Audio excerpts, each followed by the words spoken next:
السلام علیکم خواتین و حضرات۔ سعادت حسن منٹو صاحب کا ایک افسانہ ٹوبہ ٹیک سنگھ۔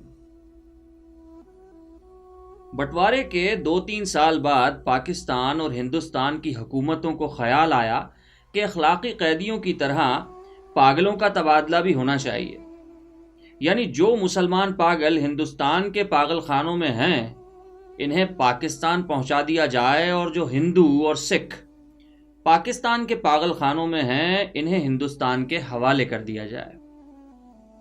معلوم نہیں یہ بات معقول تھی یا غیر معقول، بہرحال دانش مندوں کے فیصلے کے مطابق ادھر ادھر اونچی سطح کی کانفرنسیں ہوئیں اور بالآخر ایک دن پاگلوں کے تبادلے کے لیے مقرر کر دیا گیا۔ اچھی طرح چھان بین کی گئی۔ وہ مسلمان پاگل جن کے لواحقین ہندوستان ہی میں تھے وہیں رہنے دیے گئے، جو باقی تھے ان کو سرحد پر روانہ کر دیا گیا۔ یہاں پاکستان میں چونکہ قریب تمام ہندو سکھ جا چکے تھے، اس لیے کسی کو رکھنے رکھانے کا سوال ہی نہیں رہا۔ جتنے ہندو سکھ پاگل تھے سب کے سب پولیس کی حفاظت میں بارڈر تک پہنچا دیے گئے۔ ادھر کا معلوم نہیں، لیکن ادھر لاہور کے پاگل خانے میں جب اس تبادلے کی خبر پہنچی تو بڑی دلچسپ چمنگوئیاں ہوئیں۔ ایک مسلمان پاگل جو 12 برس سے ہر روز باقاعدگی کے ساتھ زمیندار اخبار پڑھتا تھا، جب اس سے ایک دوست نے پوچھا، مولوی صاحب یہ پاکستان کیا ہوتا ہے؟ تو اس نے بڑے غور و فکر کے بعد جواب دیا، ہندوستان میں ایک ایسی جگہ ہے جہاں استرے بنتے ہیں۔ یہ جواب سن کر اس کا دوست مطمئن ہو گیا۔ اسی طرح ایک سکھ پاگل نے دوسرے سکھ پاگل سے پوچھا، سردار جی ہمیں ہندوستان کیوں بھیجا جا رہا ہے؟ ہمیں تو وہاں کی بولی بھی نہیں آتی۔ دوسرا مسکرایا، مجھے تو ہندوستانوں کی بولی آتی ہے، ہندوستانی بڑے شیطانی اکڑ اکڑ پھرتے ہیں، ہندوستانی بڑے۔ ایک پاگل تو پاکستان اور پاکستان کے چکر میں کچھ ایسا گرفتار ہوا کہ اور زیادہ پاگل ہو گیا۔ جھاڑو دیتے دیتے ایک دن درخت پر چڑھ گیا اور ٹہنے پر بیٹھ کر 2 گھنٹے مسلسل تقریر کرتا رہا جو پاکستان اور ہندوستان کے نازک مسئلے پر تھی۔ سپاہیوں نے اسے نیچے اترنے کو کہا تو وہ اور اوپر چڑھ گیا۔ ڈرایا دھمکایا تو اس نے کہا، میں ہندوستان میں رہنا چاہتا ہوں نہ پاکستان میں اس درخت پہ ہی رہوں گا۔ چنیوٹ کے ایک موٹے مسلمان پاگل نے جو مسلم لیگ کا سرگرم کارکن رہ چکا تھا اور دن میں 15-16 مرتبہ نہایا کرتا تھا، یکلخت یہ عادت ترک کر دی۔ اس کا نام محمد علی تھا۔ چنانچہ اس نے ایک دن اپنے جنگلے پر اعلان کر دیا کہ وہ قائد اعظم محمد علی جناح ہے۔ اس کی دیکھا دیکھی ایک سکھ پاگل ماسٹر تارا سنگھ بن گیا۔ قریب تھا کہ اس جنگلے میں خون خرابہ ہوتا، مگر دونوں کو خطرناک پاگل قرار دے کر علیحدہ بند کر دیا گیا۔ ایک سکھ تھا جس کو پاگل خانے میں آئے 15 برس ہو چکے تھے۔ ہر وقت اس کی زبان سے عجیب و غریب الفاظ سننے کو ملتے تھے، اوپرز دی گڑگڑ دی اینکس دی مونگ دی دال آف دا لالٹین، اوپرز دی اینکس دی گڑگڑ دی مونگ دی دال آف دا لالٹین۔ دن کو سوتا تھا نہ رات کو۔ پہرے داروں کا کہنا تھا کہ 15 برس کے طویل عرصے میں وہ ایک لہجے کے لیے بھی نہیں سویا، لیٹتا بھی نہیں تھا، البتہ کبھی کبھی کسی دیوار کے ساتھ ٹیک لگا کر بیٹھ رہتا تھا۔ ہر وقت کھڑا رہنے سے اس کے پاؤں سوج چکے تھے، پنڈلیاں بھی پھول گئی تھی، مگر اس جسمانی تکلیف کے باوجود لیٹ کر آرام نہیں کرتا تھا۔ ہندوستان پاکستان اور پاگلوں کے تبادلے کے متعلق جب کبھی پاگل خانے میں گفتگو ہوتی تھی تو وہ بہت غور سے سنتا تھا۔ کوئی اس سے پوچھتا کہ اس کا کیا خیال ہے تو وہ بہت سنجیدگی سے جواب دیتا، اوپرز دی گڑ گڑ دی اینکس دی مونگ دی دال آف دا لالٹین پاکستانی گورنمنٹ۔ بشن سنگھ نے بھی دوسرے پاگلوں سے پوچھنا شروع کیا کہ یہ ٹوبہ ٹیک سنگھ کہاں ہے جہاں کا وہ رہنے والا ہے۔ کسی کو بھی نہیں معلوم تھا کہ وہ پاکستان میں ہے یا ہندوستان میں۔ جو بتانے کی کوشش کرتے تھے وہ خود اس الجھاؤ میں گرفتار ہو جاتے تھے کہ سیالکوٹ پہلے ہندوستان میں ہوتا تھا، پر اب سنا ہے پاکستان میں ہے۔ کیا پتا کہ لاہور جو اب پاکستان میں ہے کل ہندوستان میں ہو، یا سارا ہندوستان ہی پاکستان بن جائے، یا یہ کون کہہ سکتا ہے کہ ہندوستان اور پاکستان دونوں سرے سے غائب ہی ہو جائیں۔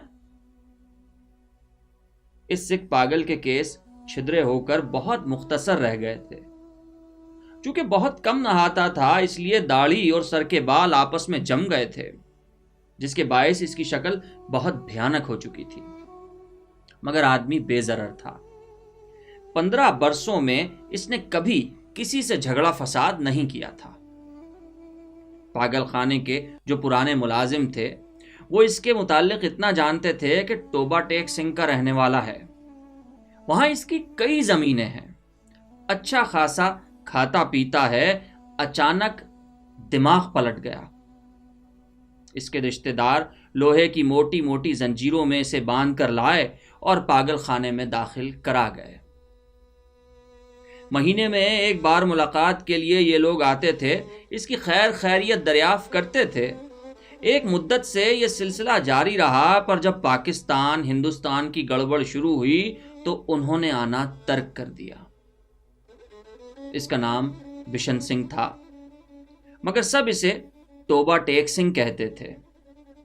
اس کو یہ قطعاً معلوم نہیں تھا کہ دن کون سا ہے، مہینہ کون سا ہے، یا کتنے سال بیت چکے ہیں، لیکن ہر مہینے جب اس کے عزیز و اقارب اس سے ملنے آتے تو اسے اپنے آپ ہی پتہ چل جاتا، چنانچہ وہ دفعہ سے کہتا کہ اس کی ملاقات آ رہی ہے۔ اس دن وہ اچھی طرح نہاتا، بدن پہ خوب سا صابن رگڑتا، سر پر تیل لگاتا، کنگھا کرتا، اپنے کپڑے جو کبھی استعمال نہ کرتا تھا نکلوا کر پہنتا، یوں سج بن کر ملنے والوں کے پاس جاتا۔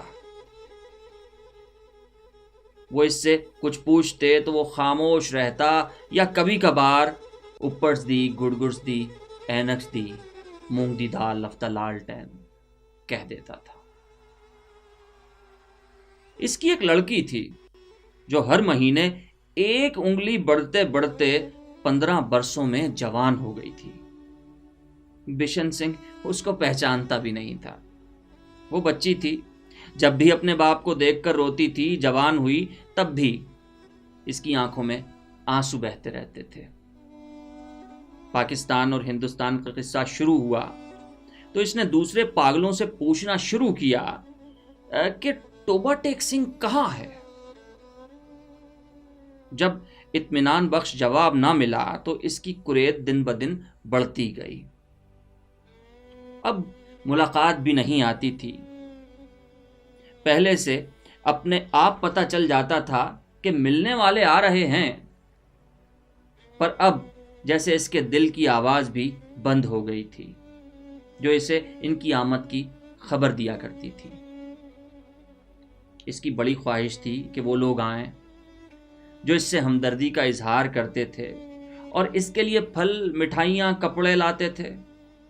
وہ اگر ان سے پوچھتا کہ ٹوبہ ٹیک سنگھ کہاں ہے تو وہ یقیناً اسے بتاتے اور کہتے کہ پاکستان میں ہے، کیونکہ اس کا خیال تھا کہ ٹوبہ ٹیک سنگھ ہی سے آتے ہیں جہاں اس کی زمینیں ہیں۔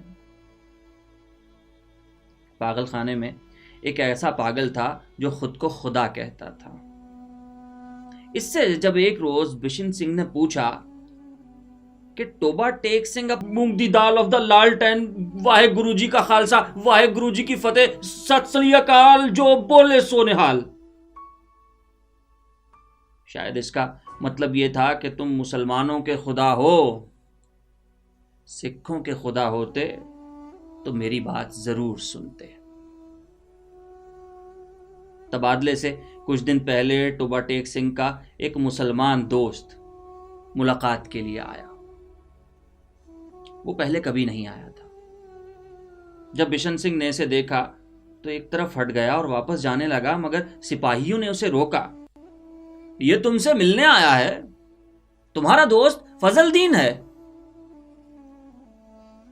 بشن سنگھ نے فضل دین کو ایک نظر دیکھا اور کچھ بڑبڑانے لگا۔ فضل دین نے آگے بڑھ کر اس کے کندھے پر ہاتھ رکھا۔ او یار، میں بہت دن سے سوچ رہا تھا کہ میں تم سے ملنے آؤں گا، لیکن فرصت ہی نہیں ہوتی۔ تمہارے سب آدمی خیریت سے ہندوستان پہنچ گئے ہیں۔ مجھ سے جتنی مدد ہو سکی میں نے کی، اور وہ تمہاری بیٹی روپ کور، وہ کچھ کہتے کہتے رک گیا۔ بشن سنگھ یاد کرنے لگا، روپ کور۔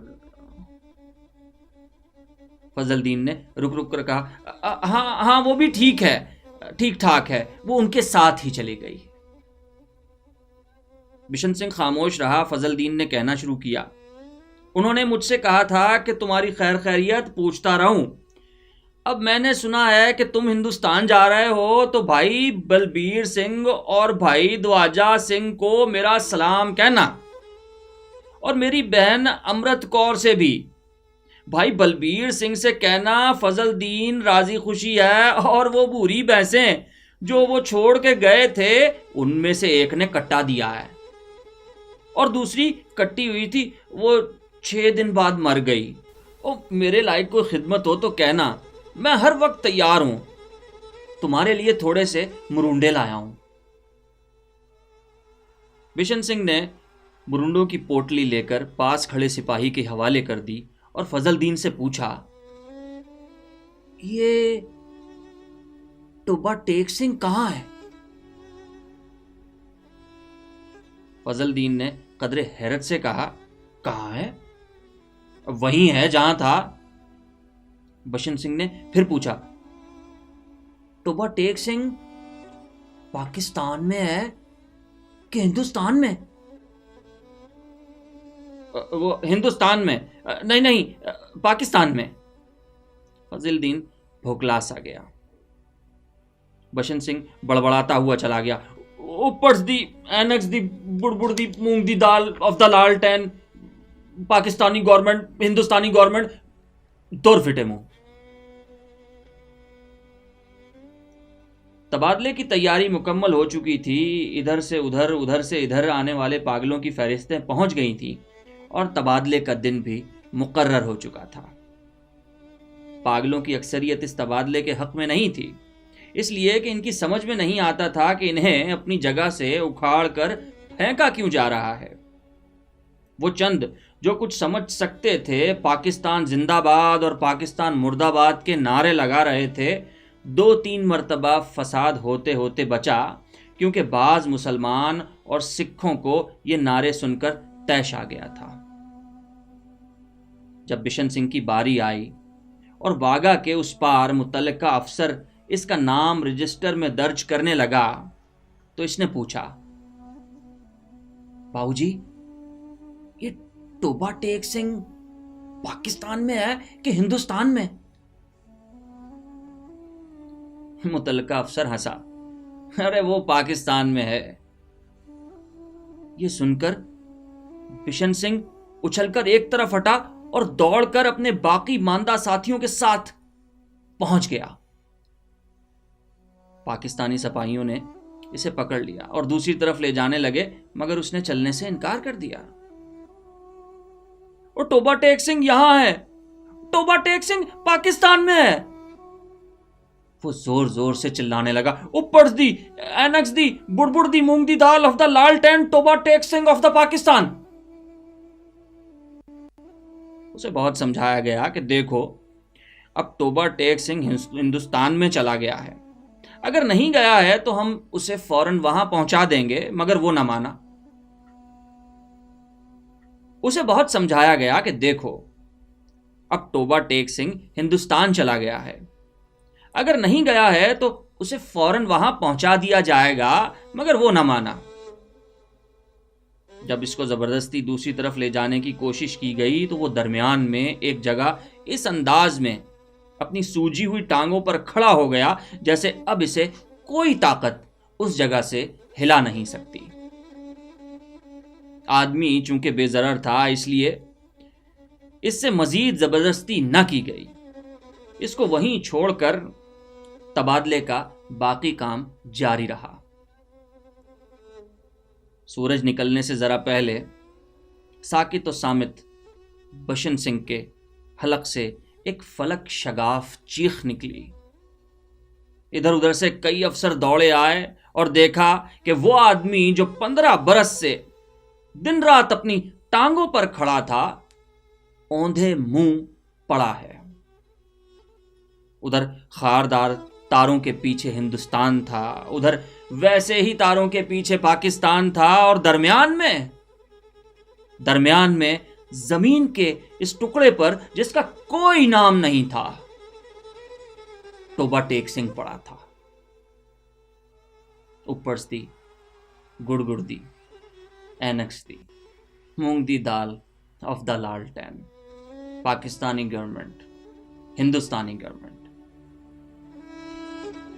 اللہ حافظ۔